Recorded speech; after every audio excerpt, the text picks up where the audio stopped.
Welcome back to another episode of Two Dads in Tech, episode 44. Hit the subscribe button. Do 5 stars, Apple, Spotify, all that fun stuff. Daniel, what's up, man? What are you doing? Oh my goodness. If you're watching this on YouTube, clip that. Clip. All right. So, dude, big news in the tech space today. There's 2 technologies that have come out recently. This is going to air a week after recording. So it's massive news today. It'll be big news in a week, but it's massive news today. I'm going to let you take it away on the first technology that came out today and that was announced because it's crazy. Sora 2.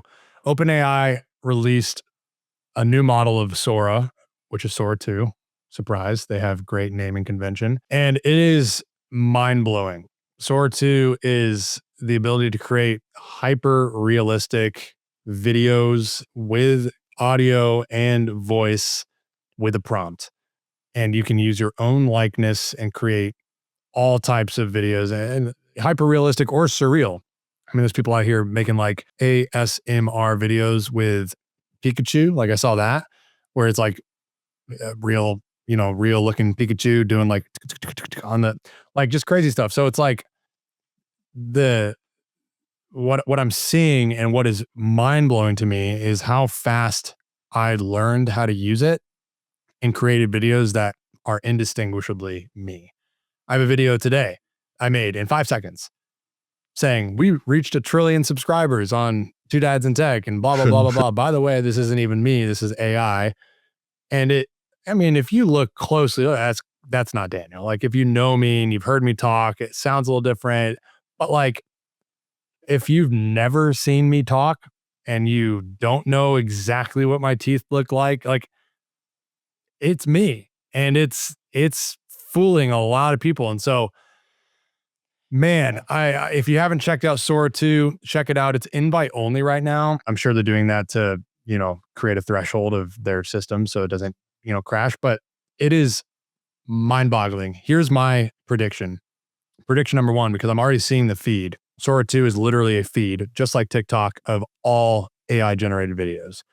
And a lot of them have a ton of likes and comments and stuff. And it literally just feels like you're scrolling TikTok. It feels like you're on a social media platform. So prediction number 1, Sora is going to compete with TikTok, with Instagram. That's prediction number 1. Prediction number 2, Hollywood is screwed. I don't know how this is going to affect like cinema and full-length movies, but I mean, I'm seeing even like stuff that required a stunt double back in the day, like yesterday. I think they're just going to use AI for those minor bits in between where an actor exists and a stunt double is replaced. Because 1, why put someone in actual jeopardy and life's harm way who doesn't need to be there? But 2, like you can't tell the difference. I'm watching, there was this one video of this like Olympic figure skater that legit looked exactly like real life. Not a single part of this video could I have told. I would have said, oh, wow, that's cool. It's an Olympic rerun. There's just no reason to do certain things in videos now. I think the art of it is why people will still do it. Like, oh, that's real is art. And the film of it being not AI, I think there's going to be an appeal there. But Sora is an impressive technology. I have not been this impressed by something in a long time. Cool. So thanks for the breakdown. That was great. But I want to ask a couple questions. Because you told me it's going to compete. Stupid question asker. Stupid idiot. You told me over text it's going to compete with Instagram and compete with TikTok, and I disagree. So my first question is, right now, and maybe it's just because it's early on, it just was released today, it's invite only. I think there's like, if you Google it, y'all, it's like invite codes all over Reddit. But what I will say is, 1, it has the Sora logo floating around the video. Do you think that will stay, or do you think you can already remove it? Yeah, no. Okay. Specific plans, $200 a month right now, which I think is on purpose, but specific plans can remove it already. Yeah, and it does not have it floating around outside of Sora. Inside of Sora. In Sora, it's just a video. Once you download it, which is actually exactly how TikTok is. Yeah. So it's Okay, no so different. I think that's a safety net too. Like, I don't want my face floating out there and, people saying I said something I never said, which there's privacy settings, so my face can't be used by anyone but me currently. But yeah, no, it's okay, to me, that's a non-starter. yeah, but there's that kind of begs the question of realistically, do you think it'll remain that way? Like at some point, you have to imagine that there's a world in which you will need to be able to identify what's created with AI and what's not. You can't just think. I I I think I, I agree with your second point. By the way, I do want to backtrack. I agree with your second point. Where like I would say Hollywood is screwed, but Hollywood will change big time because you can create, like yeah. you mentioned, like cinematic trailers, movies with Sora. If you have not used it yet, go check it out. But you can create it, and it's got the sounds of a door closing. It's got the sounds of an Yep. elephant. It's got the like Yep. it's crazy, right? But at some point, we're gonna have to be able to distinguish what's real and what's not. Yep. And I maybe I'm think wrong. And if we know an app like Sora is all AI created, we have the ability and we have like the instinct to latch on to people and their personalities. And I don't think that it's going to compete with TikTok because of that. It's all AI created. It's not a real person. Now, there begs the question of, okay, you can download it, then go post it to TikTok. Now what? Like now, can you tell if it's them or not? That's a different question, which is why I'm like, I feel like you'll have to know at some point if, hey, this was like LinkedIn does it. So yeah, what are your thoughts I around think all of that? Sam Altman has already spoken on this topic. The ways that we've been introducing elements of AI to real footage and real pictures and real elements of humans for a decade now has already become not reality. And something as simple as a filter, for example. There's TikTok creators out there whose every single video have a fairly drastic filter on their face that makes them appear very different than they would in real life. Now you can say, well, it's not the same thing. My question to you would be very similar to the way that I questioned the thought experiment in our last episode with the chair that you replace 4 legs, a back, and a seat on. At what point does it go from that's real to that's fake? And I think we're seeing it from both sides, from extremely real, raw video with a filter on it, but now from extremely AI, raw video that looks exactly like me. I mean, both sides are getting very One close performs the to a task, one middle. doesn't. One performs the task and one doesn't. One does the action, one doesn't.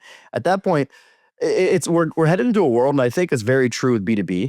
I feel like it's a little bit different in the creator economy. Maybe I'm wrong here, but we're heading into a world in which the future of work is whoever writes the best prompt wins. Like Yeah, absolutely. that's with Sora, with Yep. ChatGPT, with Yep. Perplexity, with Gemini, anything today.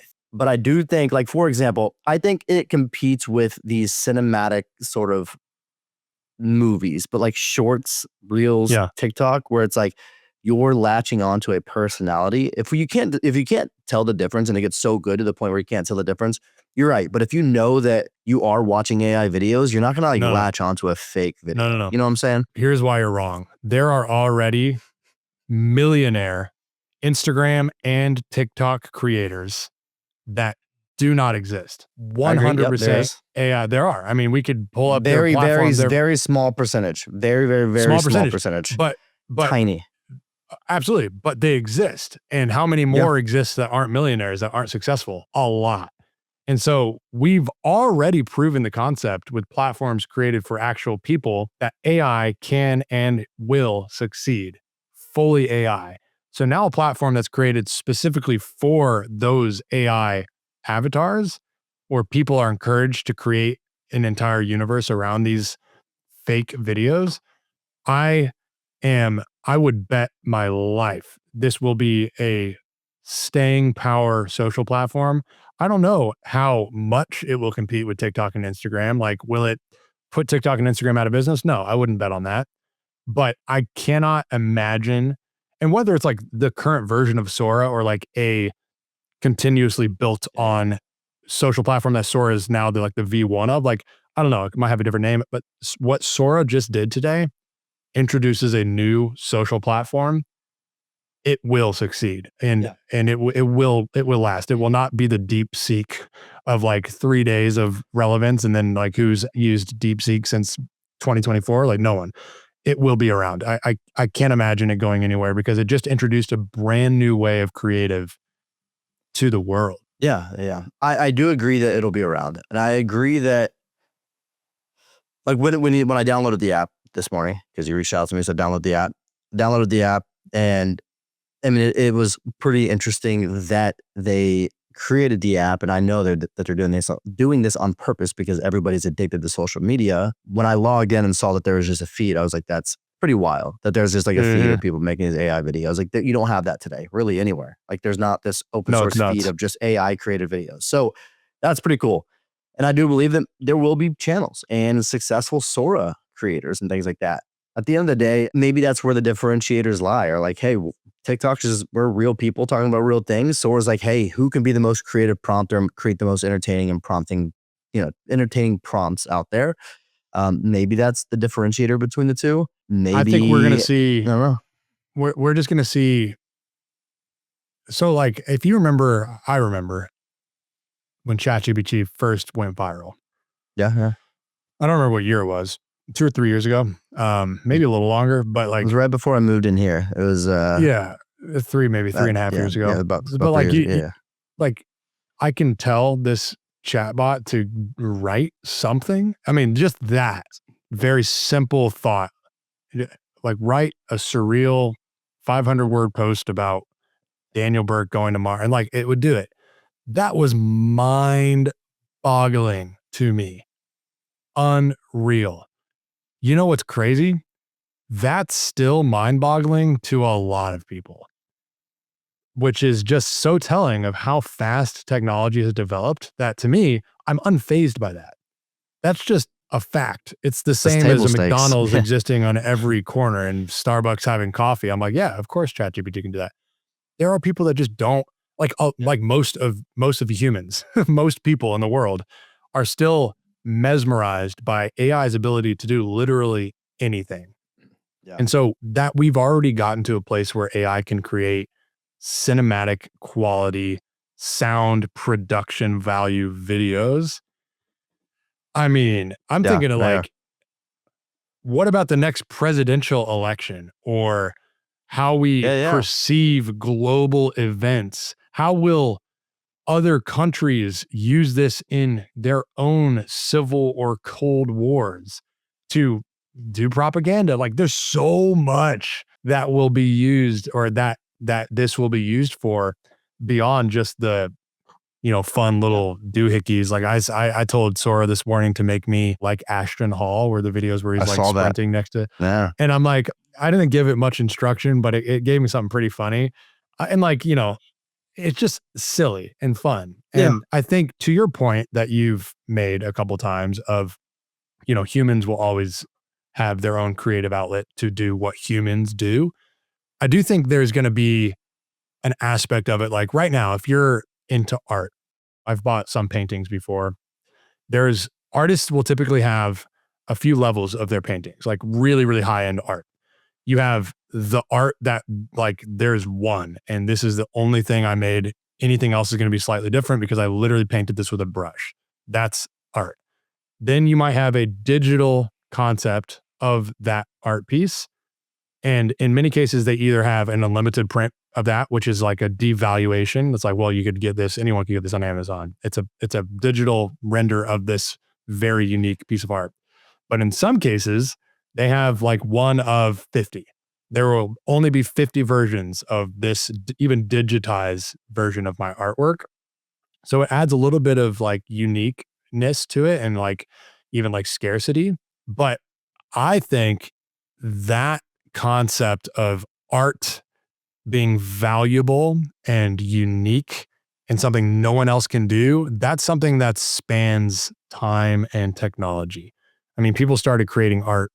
I don't know when. I mean, that'd be fun to figure out if ChatGPT can help me out there, but hundreds, maybe thousands of years ago. I mean, maybe Cavemen? more. I I mean, don't you know. freaking caveman. Yeah, like forever. I don't Like know. art is like an early human civilization concept that has gone through stages of development, and technology will also or always improve what we can do with art, but it will never take away what meaning people find and the value people assign to human generated art.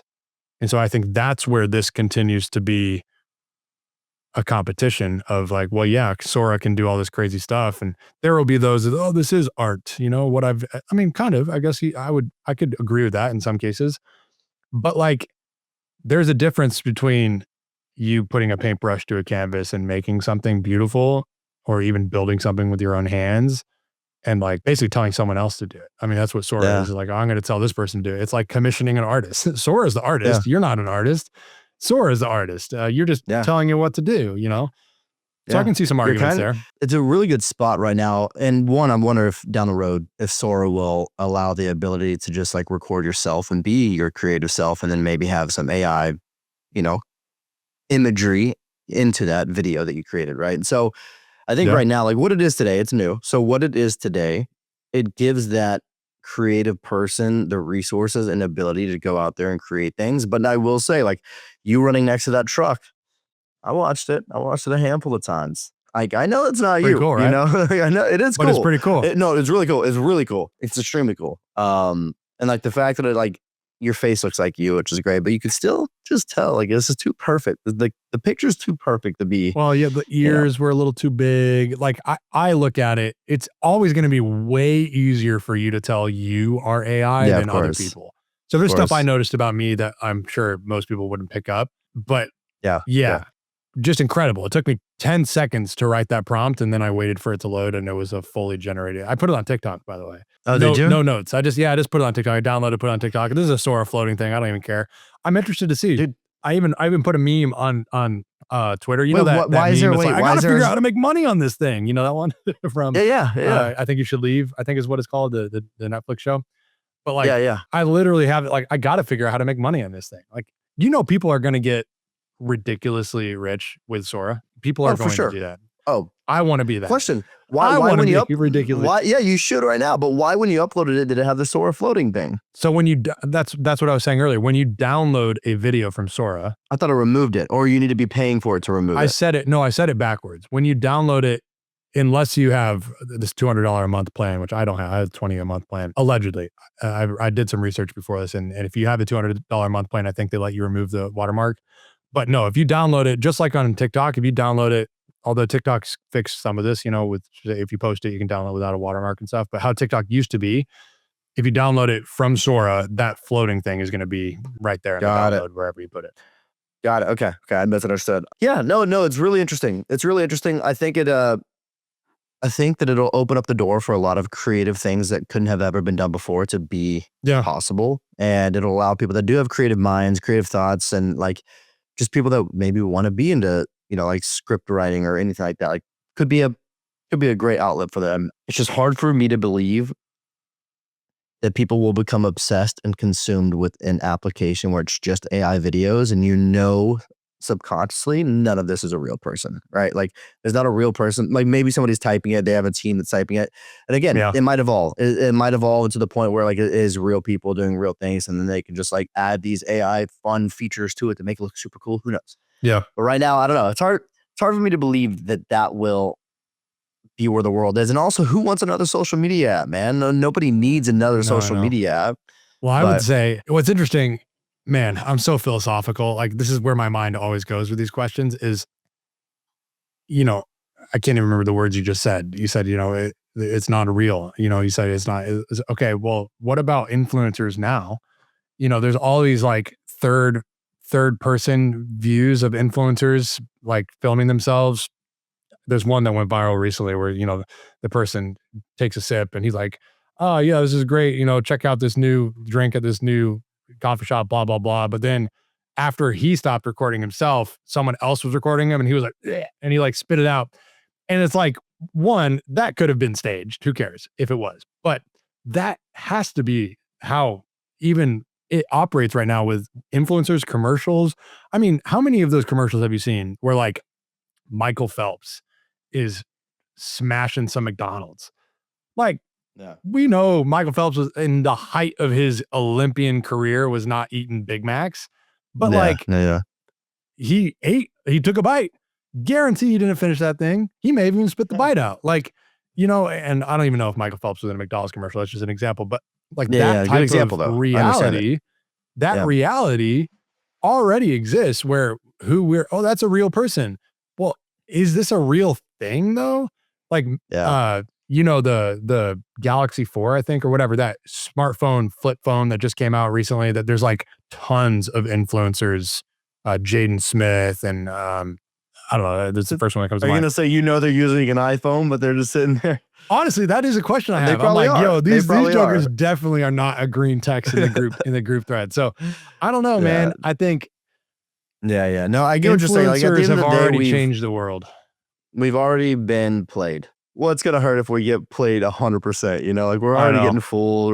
Everything's fake for the most part that we see. It's staged at least. I wouldn't say fake for the sake of the word. But yeah, so Sora 2, everyone, it's pretty sick. Like I said, there's like invite codes all over the internet. Just go Google it and I'm sure you can Yep. find it. But it's cool. It's cool to play with. I think that like for someone like us, if the Sora watermark was removed, for people like us that are trying to create distribution with podcasts and just our faces and things like that, like we can go out there and create 1,000 videos by the end of the month and just upload them, right? Like 40 a day on Yep. TikTok. And like that's stuff that we That's can what do. Rowan, I can't think of his last name. He is the founder of the Rundown. I wish I could think. A Rowan, you're newsletter? awesome. Is that a newsletter, Yeah. I assume? Well, Okay. it's like an entire media company now. So he's Yeah. interviewed Mark Zuckerberg. He has a really successful Who's that? podcast. Mark Zuckerberg, what do Mark's- he do? Wasn't he like the 6th president?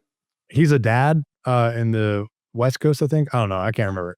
You look him up, Google Mark Zuckerberg. There's probably some stuff written about him. But anyways, Rowan interviewed Mark Zuckerberg a few times now, but like exclusive interviews. The most recent one was a couple weeks ago where he talked through the AI like Meta glasses, which are sick.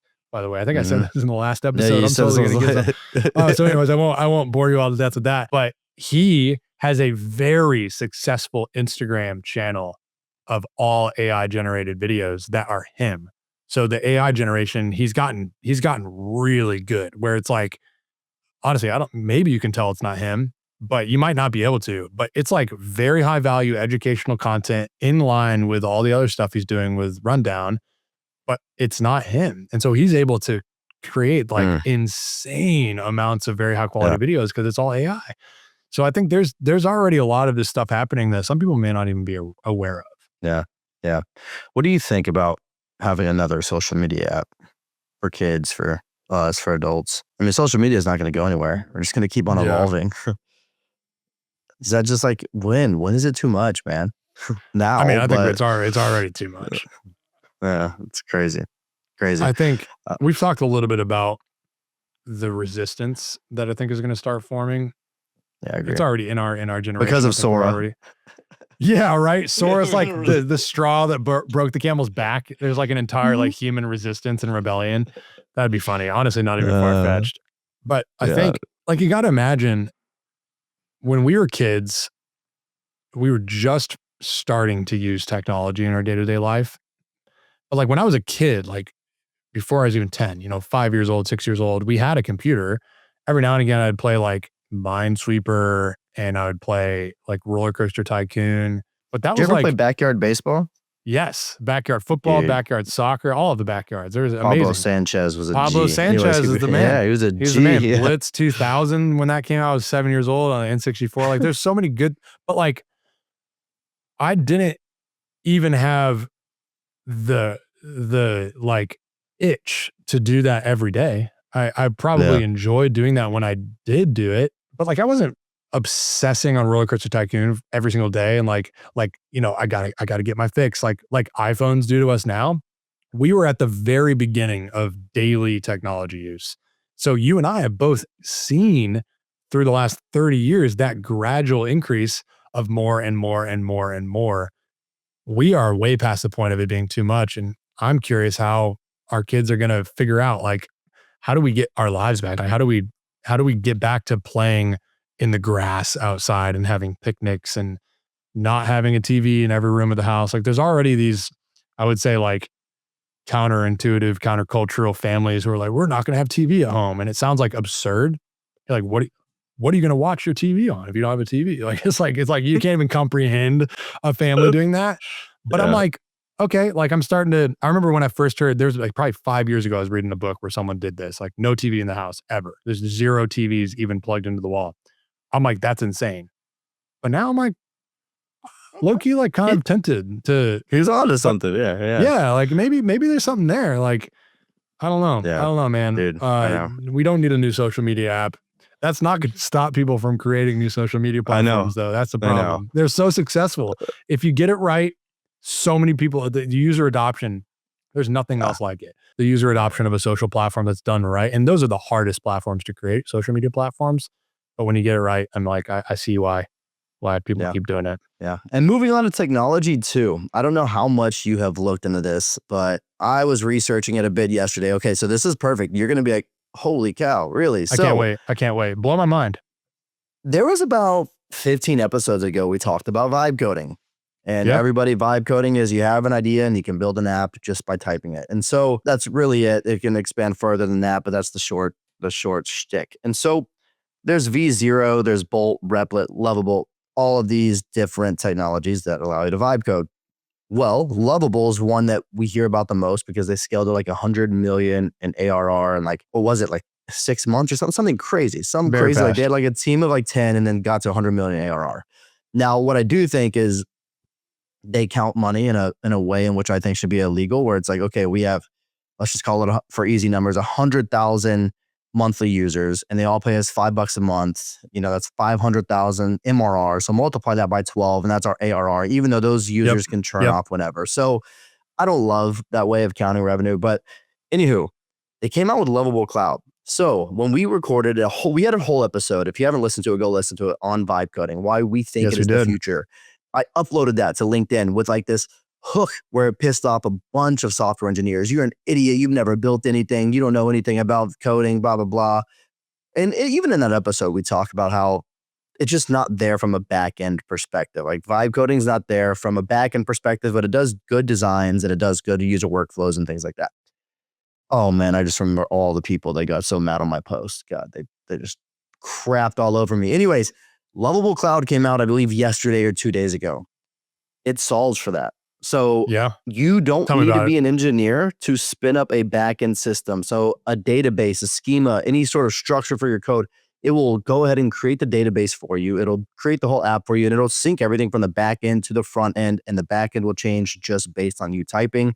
So Do you need vibe to know coding, how that architecture works conceptually? Do you need to tell it how to do that? Or can it tell you how you should do that? so as of right now, I believe you still need to tell it. However, there's nothing that like a chat GPT prompt where you can't just be like, hey, this is how I want my app to perform. What does the backend need to look like? Or how does the backend need to work to get that answer, right? So like the answer is there in front of you. You can go grab it from somewhere else and then tell Lovable to do this.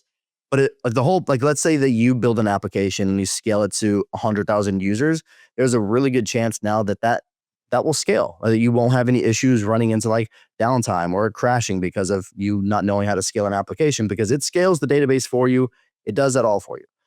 So we're still not 100% there of vibe coding where you and I can just go out there and create this crazy scalable app and need, maybe we could with enough sitting down time, but like we are very, very close to being in a world in which anything that you want built just needs to be typed and you can have it built. Yeah. Now, where do you think that takes technology and software 5 years from now? Do you think it consolidates where everyone just starts to use these tools like a Lovable, ChatGPT, et cetera? What do you think is going to go on if you could just build a software? Like if you can go repeat somebody's software just with text, like what differentiates you? The No, personality, the distribution, I don't know. dude, I don't know. Distribution. I mean, in my entire life, I've never felt so lost with how fast technology is developing. And I think, people were coming at Sam Altman yesterday, like, yo, you just raised $7 trillion to develop AG1 or AG1, AGI, AG1 shadow, AG1, AGI and cure cancer and like change the world. And here you are with like a slop AI social media platform. And he actually responded to one of them and he's like, hey, let me get this straight. Like we are still going after AGI and the top of our, priority list is developing these life-changing global, shifting tools. But like we're going to share fun things along the way that are immediately accessible to the masses, which is what he was sort of explaining. This is Sora. Like why wouldn't we release this to the world if millions of people can use it right now? So I can't even remember what you asked that I was thinking that, but What do you think like the world of tech is going to look like? With the fact yeah, that you can go out there in probably 24 months, you could probably go yeah. build an app with no engineer whatsoever. I think there's a very real chance that before we both die from old age, the world looks completely different. And I'm not even saying like, oh, like iPhones won't be the thing. It'll be wearables. Like that's not what I'm talking. I'm talking about the literal world will operate differently than you and I can even comprehend. And here's why I think that. If AGI is actually achieved, it will be a self-sustaining autonomous technology that can learn billions of times faster than humans by itself without any help and assistance. That's kind of scary to think about, but it's there. It's in reach. I don't know how long it's going to be there. It is in reach. If we can actually take rockets to Mars, which that is also in reach. We are launching and catching rockets like it's nobody's business. We already have cars that we can summon to come pick us Yeah. up. Like Yeah. Tesla's doing that. People are just like, I Yeah. can't remember where I parked, so let me just tell the car to come to me. That would have been a joke 10 years ago that we would have Yeah. made.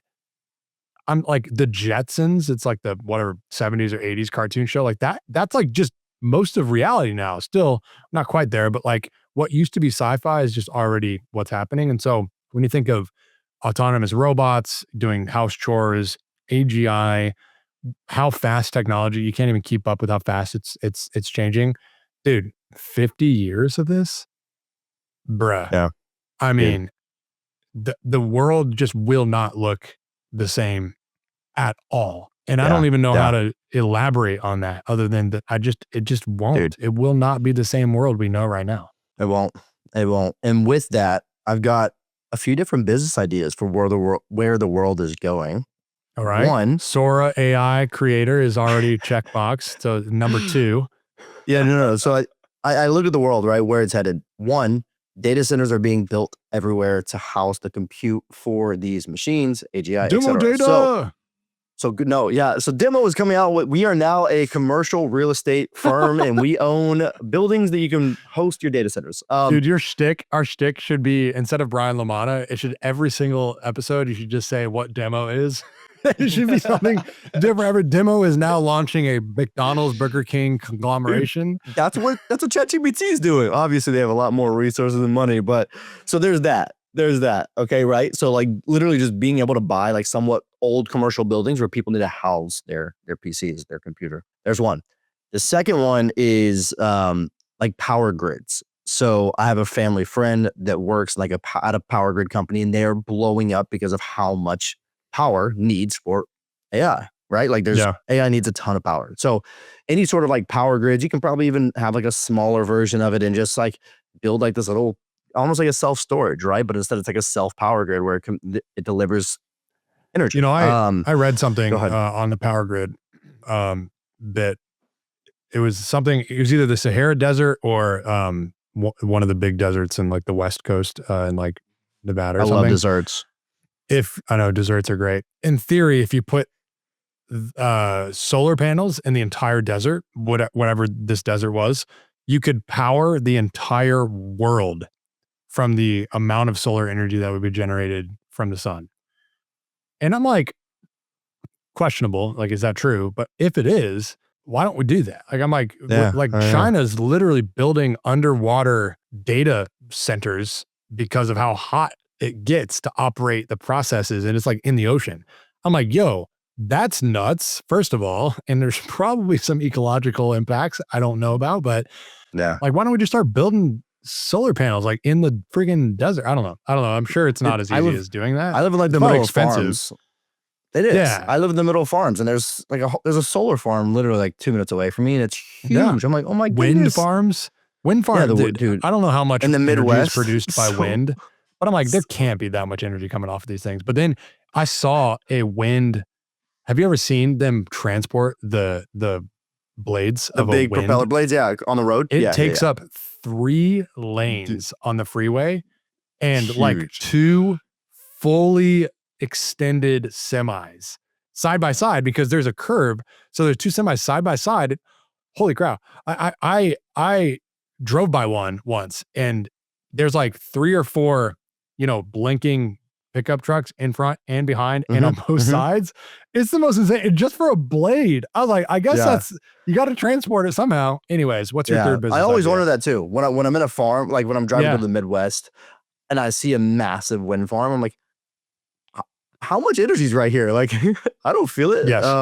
Yes. But anyways, the third one is more of like a Chrome extension or an extension to any browser, where Sam Altman a long time ago said, and I can't remember exactly what the number was, but how much energy was being wasted on people saying please and thank you and just not having correct prompts. Like an extension that automatically just rewrites your prompts to reduce the amount of energy to be used. And then also in that same realm, like a lot of employees are putting a ton of customer information into ChatGPT and they probably shouldn't. So something that can like not allow you to do that. But more so the first one where it's like, we'll just rewrite your prompt in the back end. You'll never see anything as a user being changed. We will make sure that the input into ChatGPT like removes please, removes thank you, removes unnecessary words so we don't waste a ton of energy. But at the end of the day, who's going to buy that stuff? Like who would pay for that? Maybe a business that's trying to go green. I don't know. But I don't know. So 3 ideas. Steal it, everybody. I feel like some of that's solvable too. Like if Sam Altman knows that do it. Thanks and you're welcome and junk take up. They should be just as simple as them to like remove it when it gets input. Yeah, right into the system that those words don't exist or something. I don't know. There's clearly solvable. But yeah. What do you think about overweight people in the reality. US? What do you think about overweight people in the US? No, kidding. I've never seen one. I've never seen one. Hey, I have a couple questions for you before we jump off. We have about 5 minutes here. So I said with the ChatGPT, I trained a GPT on just learning you, who you are. However, it did an okay job. So I said, give me some rapid fire questions for Daniel. Let me know when you're ready. Some of these are so stupid. Some of them are kind of good. Let's go. Are you ready? All right. What's the one tech gadget you couldn't survive without? I already know your answer. Yeah, I mean, I think it's iPhone still. I mean, you asked me that a while back. Probably iPhone, but like couldn't survive. But it would be hard. I'd have to change a lot of things. Would you rather fight 100 duck-sized Elon Musk or one Elon Musk-sized duck? Probably an Elon Musk-sized duck. That seems very doable. Like I just beat the crap out of a duck. That's big. That's right. Just a big duck, right? What are they going to do? 100 ducks. That's insane. Yeah. If you could outsource one dad duty to AI, what would it be? That's a great question. A few things just popped into my mind, but I don't know which one to pick. Changing dirty diapers, doing the dishes, making meals. And we say dad duty. I mean, a lot of these are not my specific duties, shared responsibilities, but like probably one of those, probably making meals. That'd be awesome if I could just have AI. How can AI do that? Okay. All right. I don't know. I mean, you said if I could do anything. I get it. I know. You're right. I'm over here putting like rules on it now. I know. No rules. What's one tech buzzword that drives you nuts? ARR. Quota. No, I think there's a lot of companies that make like $100,000 once and they're like 1.2 million ARR. Let's go. I'm like, well, not really. Run rate maybe is right. So anyways, I don't know. There's probably a lot. If I gave it more thought, I'd probably come up with 5 or 10 different buzzwords. Yeah. If your oldest kid could describe it in one word, what would it be besides that? Maybe silly. You are silly. You're a silly little goober, aren't you? I'm a silly goose. Let's see here. If you had to delete every app from your phone except for 3 of them, which ones would stay? Messages, notes, maybe phone, but like I hate phone calls. So I'd actually like to delete that, but I feel like I'd need it. So phone, like I would probably keep the phone app because I feel like you need the phone app. I don't want the phone app, but you need the phone app. LinkedIn, Twitter, and Sora. Yeah. Sora 1, Sora 2, Sora 3. All right, let's see. What's more? One more here. What's more stressful? A toddler tantrum, like the biggest tantrum you've ever seen in the middle of like a Target or a restaurant, or missing your quota? Probably missing my quota. Although, yeah, I mean, toddlers have tantrums. That's something I feel like I've dealt with the latter, the former, the toddler tantrums just more because it's like that could happen at any moment. You can't miss quota at any moment unless you have a daily quota, which Some people do, granted, like door-to-door salespeople, like a lot of people have daily quotas. I don't. I have a quarterly quota. So I only get to miss it once every 3 months. The toddler tantrum, it might happen once every 3 minutes. You know, it doesn't in this current stage of life. They both are pretty level-headed, which is great. But yeah, I would say the toddler tantrum is probably more stressful. Is that what I said? I can't remember how I answered. Yeah. Both are stressful. Yeah, they're both stressful. I don't know how you answered it actually. Yeah, neither do I. You said I don't that know. like you said quota, and then you're like, wait, no. But anyways, last one is, if you could only listen to one podcast for the rest of your life, what would it be, and where could they find you? twodadsinTech.com. I would never listen to, I would never even dare right now in a real life scenario to listen to any podcast except Two Dads in Tech. Go check us out, twodadsinTech.com. Give us 5 stars on Spotify. Give us a thumbs up on YouTube. Go subscribe. Tell your friends. Tell us what you think in the comments about Sora. If you've tried it out, tell us if you like it, if you hate it. Tell us what you think the future looks like. The future may look grim. It may also look exciting, or a little bit of both. And let us know if you agree with Daniel's take that like this could be a big competitor for TikTok, or if you think that like the human element will kind of stay and make its own little path. But I'd like to know, because I'm curious. I really am. All right. Find us at We'll see you all next week, Thanks, everyone. See you next week. Bye.